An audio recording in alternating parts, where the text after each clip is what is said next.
Eh bien bonjour chers collègues, chers internautes. Aujourd'hui donc dans ce tutoriel nous allons nous intéresser à la tablette et à son fonctionnement de base. Alors trois choses que j'aimerais vous montrer aujourd'hui: comment se connecter au collège au réseau, ensuite comment vérifier que votre navigateur est bien configuré, et puis enfin quelques actions de base afin de garder la performance au top de votre tablette et éviter les bugs. Donc premier point, on va s'intéresser à comment se connecter. Alors vous allez voir, c'est assez simple. Parfois on se demande quand on essaie d'utiliser en classe une tablette comment ça ne fonctionne pas. C'est souvent parce que dans un collège, dans un réseau qui appartient à un établissement, nous avons un proxy. Le proxy, il nous sert à filtrer le contenu et à sécuriser la connexion.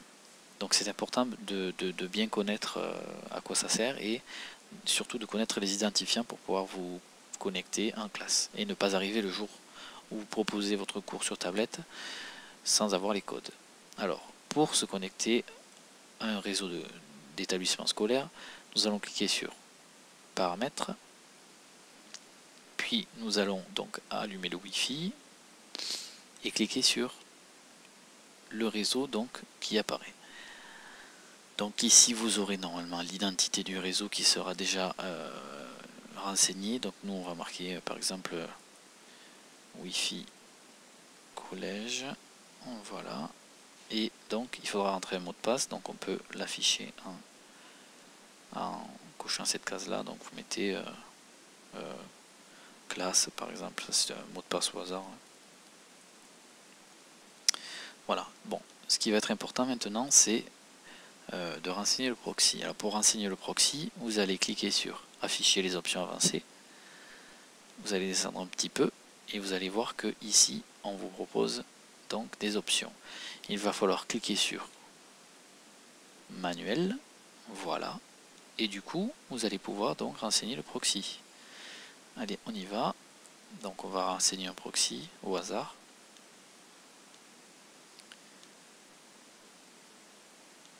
Voilà. Par exemple, et un port, donc voilà. Donc une fois que ça c'est fait, vous cliquez sur connecter et vous attendez qu'il y ait marqué ici en dessous de sécuriser là, qu'il y ait marqué connecté. Lorsqu'il y a marqué connecté, c'est que c'est bon, vous pouvez y aller. Voilà. Maintenant, intéressons-nous au navigateur. Alors, sur certaines tablettes, vous avez Google Chrome qui est installé, mais sur toutes les tablettes, vous avez ce navigateur-là qui est donc celui qui est installé de base. Voilà. C'est le navigateur qui est sur toutes les tablettes. Donc en général, il fonctionne plutôt bien, à condition qu'il soit bien configuré. Alors, nous allons l'ouvrir pour vérifier que tout est bon. Donc on clique dessus. Voilà, nous aurons une page internet. Alors ce qu'il va falloir faire, c'est aller cliquer sur les trois petits points en haut à droite, ici. Donc vous cliquez dessus et vous allez à paramètres. Hop, voilà. Vous allez aller dans options avancées et vous allez vérifier que JavaScript est bien coché.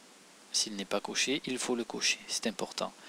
Et vérifier aussi que les plugins soient toujours activés. Donc si ce n'est pas fait, vous cliquez dessus et vous activez pour que ça fonctionne. Alors ça, si c'est pas activé, vous allez sûrement avoir des problèmes d'ouverture de certaines pages, de certaines fonctions qui disparaissent, ce qui fait que vos élèves n'arriveront pas à faire grand chose. Donc c'est important que ce soit activé. Voilà. À part ça, sur le navigateur, nous n'avons besoin de rien d'autre. Maintenant, je vais vous montrer comment on entretient la tablette afin qu'elle reste toujours rapide et que l'on évite quelques petits bugs ou des petits problèmes d'ouverture de page ou des temps d'attente trop longs. Alors, sur une tablette, il va falloir aller dans paramètres, applications, vous cliquez sur toutes Et ensuite vous allez aller chercher les 3 petits points en haut et vous allez classer vos applications de la plus volumineuse à la moins volumineuse. Donc ce qui fait qu'en fait les applications volumineuses en général c'est celles que vous installez vous-même, elles vont se mettre en haut. Donc nous, celle qui va nous intéresser c'est le navigateur, puisque le navigateur c'est ce qu'on utilise en priorité sur une tablette pour aller sur internet, et c'est ce qui va accumuler le plus de déchets dans le cache. Donc pour entretenir votre tablette, il faut savoir que une tablette, lorsqu'elle se connecte à internet, elle accumule beaucoup de données, et ces données vont se mettre dans le cache. Chaque application et chaque navigateur a un cache. Donc ce qu'il va falloir faire, c'est vider le cache de chaque application. Alors ça a l'air un petit peu fastidieux comme ça, mais quand vous aurez pris le coup, ça prend 2-3 minutes, et il faut le faire à peu près minimum tous les mois. On le fait tous les mois, ou toutes les 2-3 semaines, c'est bien. Donc vous faites la manipulation que je vous ai montré, puis vous allez dans l'application. Vous allez descendre un petit peu, et vous allez voir que ici vous avez cache qui est affiché. Alors le cache, lui, il peut recevoir en général, il recevra entre 5 et 10 MO de données. Voilà, c'est ce qu'il accumule en allant sur internet, en se connectant, des informations de sessions qui sont anciennes, enfin des données dont on n'a pas vraiment besoin. Donc ce qu'on fait, c'est qu'on le vide, et ça va permettre à l'application de rester légère et de se lancer rapidement à chaque fois. Donc vous allez cliquer sur vider le cache, et ça va revenir à un niveau acceptable. Alors ça ne reviendra pas à 0, hein. Ça reviendra à un chiffre très petit. Voilà. Donc vous faites ça pour chaque application, et comme ça vous allez gagner du temps, et puis gagner en rapidité. Votre tablette restera performante. Voilà. Autre chose que je voulais vous montrer aussi, c'est au niveau du navigateur, il est possible également de vider des informations qui ne vont pas vous être utiles. Alors je vous montre. Voilà. Vous allez cliquer sur les 3 petits points, vous allez dans paramètres,